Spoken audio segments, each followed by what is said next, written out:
नमस्कार विद्यार्थियों। आज हम ई कंटेंट के अंतर्गत नाटक अभिज्ञान शाकुंतलम महाकवि कालिदास द्वारा विरचित प्रथम अंक के अंतर्गत अध्ययन करेंगे। पूर्व में हमने पिछले ई कंटेंट में अध्ययन किया है, उससे आगे हम अध्ययन करते हैं।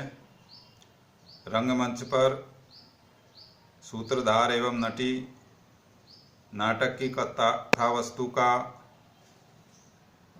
प्रस्तावना का सूत्रपात करते हैं। इन दोनों के संवाद के अंतर्गत सूत्रधार नटी से जो दर्शक गण है नाटक के, उनको प्रसन्न करने के लिए कहते हैं कि इस समय ग्रीष्म ऋतु का मौसम चल रहा है, इसलिए आप ग्रीष्म ऋतु को आधार बना करके कुछ गाइए, कुछ सुनाइए। तो नटी है वो दर्शकों को गीत गा करके सुनाती है। वो पिछला श्लोक हमने पढ़ा है, इसित इसित चुंबितानि। इसके बाद में नटी का गायन इतना मधुर होता है, इतना अच्छा लगता है, जिसकी प्रशंसा में सूत्रधार बोलता है, आर्ये साधु गीतम, आर्ये साधु गीतम, आपने बहुत अच्छा गाया। अहो रागबद्ध चित्त व्रति अलिखित इव सर्वतो रगय। आर्ये तुमने बहुत अच्छा गाया। अहो रागबद्ध चित्त व्रति अलिखित इव सर्वतो रगे। तुम्हारे तब तुम्हारे रागबद्ध चित्त, तुम्हारे संगीत के राग से, रागबद्ध चित्त संगीत के राग से आकर्षित चित्त वाले, रागबद्ध चित्त आकर्षित चित्त वाले जो दर्शक है वो सब ओर से चित्रलिखित से हो गए है। तत् इदानीम कतमत प्रकरणम आश्रित्य एनम आराध्याम। तत् इदानीम तो अब इस समय, तत् इदानीम कतमत प्रकरणम किस प्रकरण को, आश्रित्य अर्थात आधार बना करके, एनम मानी इन दर्शकों को, आराध्याम अर्थात इनको प्रसन्न करे, इनका मनोविनोद करे। ये बात सूत्रधार कहता है। तो नटी कहती है, ननु आर्य मिश्रई। ननु यहाँ पर अव्यय शब्द है, आर्य पूजनीय के लिए आता है, और आर्य के जो आगे मिश्र शब्द लग रहा है ये भी आदर का सूचक है। तो ननु आर्य मिश्रई अर्थात पूजनीय, प्रथमम एव अज्ञप्तम अभिज्ञान शाकुंतलम नाम अपूर्व नाटकम प्रयोगे अधिक्रियताम। तो नटी कहती है कि आपने पूर्व में ही आज्ञा दी थी कि अभिज्ञान शाकुंतल नाम का अपूर्व नाटक है, उसका मंचन करना है, उसको प्रदर्शित करना है, उसको दिखाना है, उसका अभिनय करना है। क्योंकि ये पहले ही सूत्रधार ने बोल दिया था कि आज हम नवीन जो अभिज्ञान नवीन नाटक है महाकवि कालिदास द्वारा विरचित, उसका अध्ययन, उसका मंचन करना है। तो ये नटी फिर याद दिलाती है।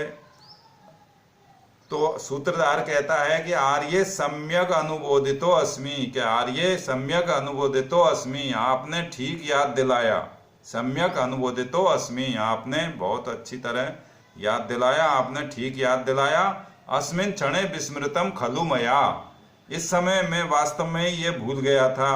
अब यहाँ पर ये एक ऐसी पंक्ति है स्वाभाविक कि अस्मिन क्षणे विस्मृतम खलु मया, चूंकि नटी का जो गायन था, जो नटी ने जो गाना गाया था वो इतना अच्छा गाया था कि सूत्रधार उस गाने में मस्त हो गया, विभोर हो गया, और उसको ये पता नहीं रहा कि नाटक का अभिनय करना है या प्रकरण का अभिनय करना है। तो वो सूत्रधार कहता है कि अस्मिन क्षणे विस्मृतम खलु मया, इस समय मैं ये भूल ही गया था। कुतः, क्योंकि, अब सूत्रधार कहता है कुतः क्योंकि तवा अस्मि गीत रागेण हारिणा प्रसभम हृतय एस राजा एव दुष्यंत सारंगेण अतिरंहसा। ये 5वां श्लोक है। तो सूत्रधार कहता है कि हारिणा, ये गीत के पक्ष में तो है मनोहर, और मृग के पक्ष में है, मृग के पक्ष में होगा दूर तक हरण करने वाला। गीत के पक्ष में तो होगा, इसके दो अर्थक चलेंगे। एक तरह से गीत के पक्ष में जो नटी ने गीत गाया उसके पक्ष में तो है मनोहर, अर्थात गीत इतना मनोहर था जिसने मन का हरण कर लिया, हारिणा। और मृग के पक्ष में, मृग के पक्ष में यह है दूर तक हरण करने वाला, हारिणा। तब गीत रागेण, गीत के पक्ष में तुम्हारे गीत के राग से, तुम्हारे गीत के संगीत से, राग से, या उसके एक तरह से संयोग से, संगीत से, हारिणा। सारंगेण एव, सारंगेण मृग के समान, एस यह राजा, एस राजा यह राजा दुष्यंत, दुष्यंत इव इस राजा दुष्यंत के समान, प्रसभम हृतय अस्मि, प्रसभम हृतय, प्रसभम मानी बलात् या जबरदस्ती, हृतय मानी हरण कर लिया गया, अस्मि मानी हूं। तो इसके दो अर्थ निकले। गीत के पक्ष में तो नटी ने गीत गाया कि तवास्मि गीत रागेण, तुम्हारे जो हारिणा, तुम्हारे गीत के संगीत ने, राग ने मेरे मन का हरण कर लिया, प्रसभम हृतय, जबरदस्ती बलात् रूप से मेरा हरण, मन को हरण कर लिया। दूसरे पक्ष में, मृग के पक्ष में, कि जिस प्रकार से राजा दुष्यंत को मृग ने बहुत दूर तक, उसका राजा उसका पीछा कर रहे हैं, तो मृग भागता हुआ जा रहा है, तो मृग का पीछा करते करते राजा को, वो मृग है वो बहुत दूर तक ले जाता है। तो इस प्रकार से तुम्हारे संगीत के राग ने मेरे मन को भी बहुत दूर तक उसका मन का हरण कर लिया था। इसलिए मुझे ये पता नहीं रहा कि हमें किस का, नाटक का अथवा प्रकरण का, किसका वो मंचन करना है।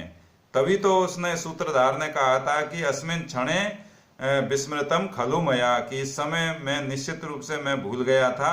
और आर्य सम्यक अनुबोधितो अस्मि, आपने बहुत ही अच्छा याद दिलाया। मैं इस समय तो वास्तव में ही भूल गया था, क्योंकि आपने जो संगीत, जो राग है, जो गाना गाया है, वो इतना ही अच्छा गाया है।